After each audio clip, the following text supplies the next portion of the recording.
Junior Powerbikes, Mini Twins, Street Fighter B and Moto 450 up next. What's a Moto 450, Steve? So the Moto 450 class, a class invented by Dave Stewart and brought into Thundersport GB last year. We're really trying to push the series, and we've got none other than the very experienced Mike Spike Edwards here to talk us through the bike. Mike, obviously this series is something very new, and I don't believe there's an awful lot of people that really understand what it's all about, but effectively it's a motocross bike with race fairings on. It's exactly that. The class originated a long time ago in the States, about 2 years ago in the States. Never really took off. Dave Stewart brought it over here, and essentially the bike starts off as a base out the crate motocross 450. You can pick your type, Honda, Suzuki, Yamaha, whatever. What has to stay standard is the frame has to remain standard, the swinging arm, and the engine has a maximum power of 55 bhp, which is more or less standard, very, very mild tuning. And essentially what you do then is you fit in a set of road forks or shorter forks if you want to fit the forks in, and then the bodywork comes from Replicast, and away you go, instant series. And the actual ease of riding these bikes is obviously apparent as well. I mean, we're trying to get the youngsters involved on it as well. How are they to ride? Extremely easy. Very, very soft delivery of the power. There's nothing that's going to jump out and scare anybody. It's an ideal stepping stone from the kids coming up from the super teens. It's a scary step maybe going to a 600, and this is an ideal stepping stone for them. Well, thanks very much, Mike. Next up, we're going to have a chat with Rob Ellesmere and talking about the 550 that he rides, as there is talk of, obviously, next year, the 450 Aprilia Challenge coming into action. So with Mike Edwards on pole on the Moto 450, we move on to the Aprilia RRV 550. Rob Ellesmere, who's in the Junior Powerbike, second on the grid. He's on the 550 now. Obviously, next year there's talk of there being this Aprilia 450 Challenge coming into action. How good is this going to be for the kids? Oh, it's going to be absolutely amazing. I can't wait to see it. It's going to be very close racing. This bike in particular is a very good model. The boys, when they get on it, are going to find it like a GP bike, and it's going to be really close racing. They're all going to be the same. So yeah, it's going to be brilliant racing. Now, you, Ian Newton, the whole team, they've all got together to make the development of this bike happen, and obviously Ian himself is putting in a lot of effort to make this 450 challenge work next year. Yeah. I mean, it's going to be a perfect stepping stone, isn't it, for people like in the super teens? Absolutely ideal. I mean, at the moment you've got 125 to 600, the 250s are going out the window, so that's going to be too big a jump for a kid. This is going to be absolutely ideal. I can't see any other way forward. Nope, not good eye. There's Craig Morley on the grid. There's Rob Ellesmere in the middle, but on pole position number 11, Mike Edwards, and nobody there on the outside of that front row of the grid, because poor old Scott Campbell qualified brilliantly, had problems at the end of qualifying, couldn't make the start. Steve Tomes, though, lurking on that second row. We saw him, but it's Craig Morley, the young rider there, the ex-Aprilia Super Team champion a couple of seasons back, who leads off down into Oulton for the first time. Lovely start from Craig, continuing his brilliant form after Pembrey, Steve. He was electrifying, wasn't he, on that Honda Hornet last time. He really rode the wheels off the thing, but great to see the 450 and the 550. Steve Tomes also on the 450 up in the top four, though.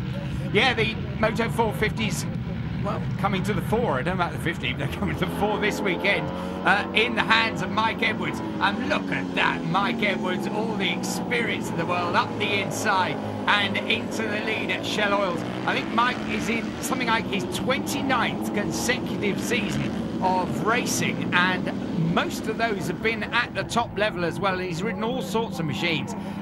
Great to hear him in that interview, Steve. He talks the talk as well as rides the bike, doesn't he?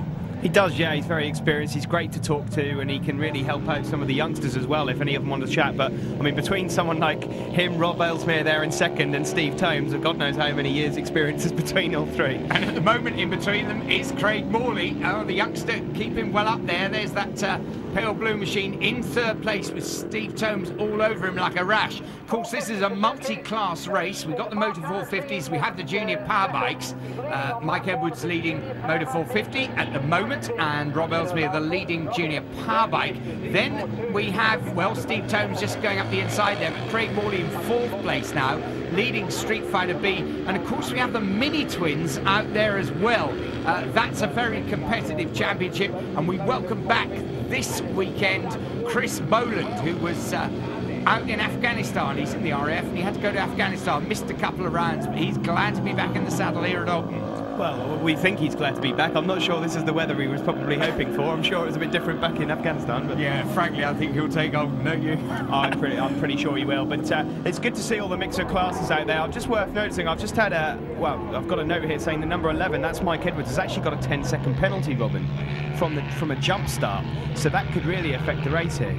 Well, indeed, but of course, as far as they're concerned, it's all about a flat-out race on the track. We've got the 4 different championships running in the one race, but frankly, when you're up the sharp end, you don't care what machine you're on, you just want to finish ahead of everybody else. Look at Craig Morley. He's actually, for a moment, got back ahead of Steve Tomes and then has to glance back across as Steve just nibs him up the inside on the exit of the hairpin there, and that looks like Richard McCartney, another of the junior power bikes, leading that gaggle through the hairpin. Yeah, a little further ahead, look out for number 9, Sam Coventry as well. Sam's been riding very well in the junior power bikes, and since that incident back at Mallory Park start of the season with a broken collarbone, he's currently second behind Rob Ellesmere in the junior power bikes. Yes, has been looking very good and was good at Pembrey in the last rounds as well. But up the front, well, this is the head-to-head on the track as Mike Edwards with that time penalty, remember, so we've got to factor that in. But on the road, he leads from the Aprilia there of Rob Ellesmere, chasing up Clay Hill towards Druids. And there, as they come through Hizzies, we've got number 17, Ian Popplewell, and he is just ahead of Colin Dunstan. Ian Popplewell, who was prolific point scoring in the first couple of rounds, but well, a bit more competition now that Craig Morley's involved, and of course Barry Atting as well. Yeah, Barry Atting's just out. Well, I think he's just outside the top 10 overall on circuit, but he's currently 3rd overall. And Martin Stanier, number 21, is in 8th overall, 2nd in the Street Fighter Bs, with Craig Morley leading. Well, Chris Boland going like a train in the mini twins, number 86. Glad, as I say, I think to be back from Afghanistan and back racing, and good chance to pick up some points. His compatriots have been nicking all the points while he's been away, but he is back on song and up the head of the mini twins at the moment. Yeah, there's number 85, that's Anthony Hughes there, and what an interesting bike he's riding, Robin. Yep, it's the KTM 660, I think. Way, get off and ride him, cowboy. Well, Colin Dunstan there having a bit of a moment going into Shell Oils. You don't want to be doing that. Just a small bit. I hope he's got the super glue on the old leathers. There's Mike Edwards, though.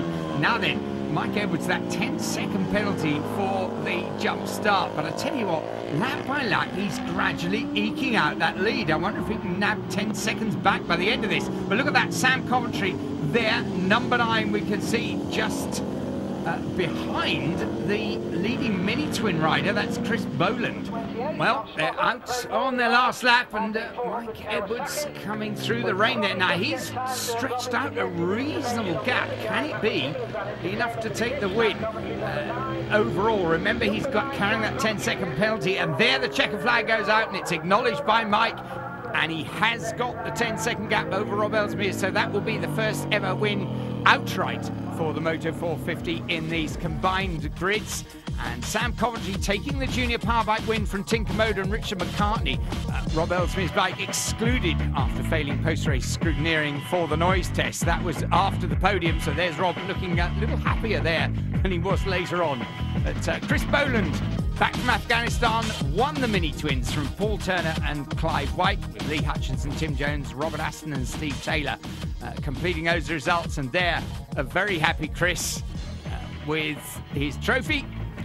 And there's Street Fighter B, the win going to Craig Morley from Martin Stanier and Barry Atting. Well, Martin and Barry ahead of Craig in the points, but he's gradually catching him. A very happy Craig Morley.